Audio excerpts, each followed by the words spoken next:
সুধী শ্রোতামণ্ডলী, আমি জাফর ইকবাল। দীর্ঘদিন ধরে আমার চ্যানেলে কোনো গান আপলোড দেইনি আমি। আজকে হঠাৎ করে আমার এক ভাতিজের অনুরোধে তার পুকুরকে নিয়ে নিজের লেখা একটি গান খালি গলায় নিয়ে আপনাদের সামনে আবারও হাজির হলাম। শুকনো এই করতোয়া নদী আবারও খোদার অশেষ কৃপায় পানিতে মাছেতে পরিপূর্ণ হয়ে যাওয়ার মতো হয়ে গেছে। আমি সেই করতোয়া নদীর তীরে বসে আমার সেই গান আপনাদেরকে গেয়ে শোনানোর চেষ্টা করব মাত্র।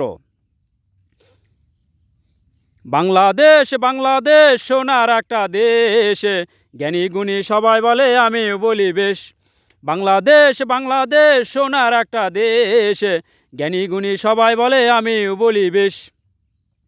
হাফিজ কাচ্ছে ছোট্ট পুকুর মাছ চাষের মূলে, খেয়ে দে যাই থাকবে তাই বিক্রি দিবে।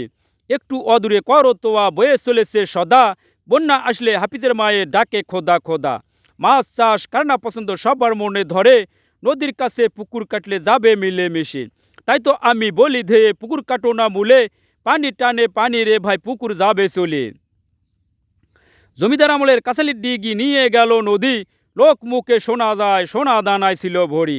কাছালির ডিগি নিয়ে আসে অনেক কাহিনী জুড়ে, বড় বাড়ির ডিগি মনে হয় থাকবে না এসবের ভিড়ে। ইচ্ছা থাকা সত্ত্বেও আমি পুকুর কাটি না, তাই এজন্য তো মাছ কিনতে প্রায়ই বাজারে যায়। পানির সঙ্গে পানির মিতালি, কুকুরের সঙ্গে কুকুরের, শয়তানের সঙ্গে শয়তানের মিতালি, ঠাকুরের সঙ্গে মন্দিরের। বন্ধু দেখে মানুষ চেনা যায়, ডোরাকাটা দেখে বাঘ। কারো করতোয়া শুধু দুঃখই নয়, সকলের আশীর্বাদ। বাংলাদেশ বাংলাদেশ সোনার একটা দেশ, জ্ঞানী গুণী সবাই বলে আমি বলি বেশ।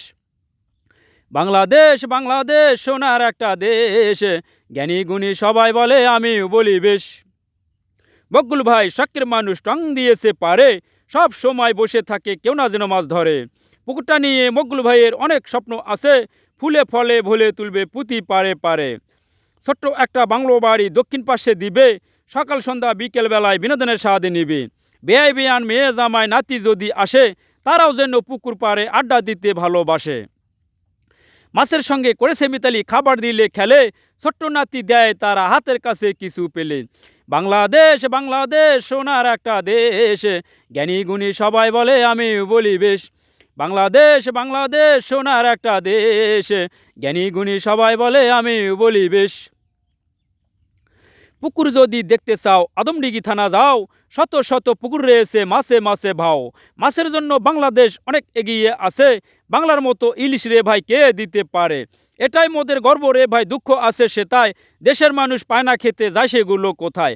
আগে মোরা ইলিশ খাইতাম ভাতের মতো করে, আকাশ ছোঁয়া স্বপ্ন এখন ইলিশের স্বাদে নিতে। গরিব দুঃখী পায় না খেতে দাম বেশি বলে, তাই তো তারা গন্ধ নেয় হাট বাজারে গেলে। অনেকে এখন অনেক কিছু পায় না খেতে নিজে, উৎপাদন আর আয় রে ভাই দুটোই কমে গেছে। সরকার বলো প্রশাসন বলো দোষ দিয়ে লাভ নাই, ছোট্ট একটা দেশ রে ভাই জনসংখ্যায় দায়। তবু মোরা ভালো আছি সবাই মিলে মিশে, পাবে না তো বাংলার মতো দেশ সারা পৃথিবী খুঁজে। ভালো থাকুক আমার দেশের সকল মানুষ ভাই, খোদা যেন দেয় নজর ছোট্ট সোনার টুকরায়। খোদার কাছে চাই আমি আমার দেশের মানুষ, হাজার বছর বেঁচে থাকুক ধর্মকর্ম করুক। বাংলাদেশ বাংলাদেশ সোনার একটা দেশ, জ্ঞানী গুণী সবাই বলে আমি বলি বেশ। বাংলাদেশ বাংলাদেশ সোনার একটা দেশ, জ্ঞানী গুণী সবাই বলে আমি বলি বেশ। বাংলাদেশ বাংলাদেশ সোনার একটা দেশ, জ্ঞানী গুণী সবাই বলে আমি বলি বেশ। আপনাদের সবাইকে ধন্যবাদ।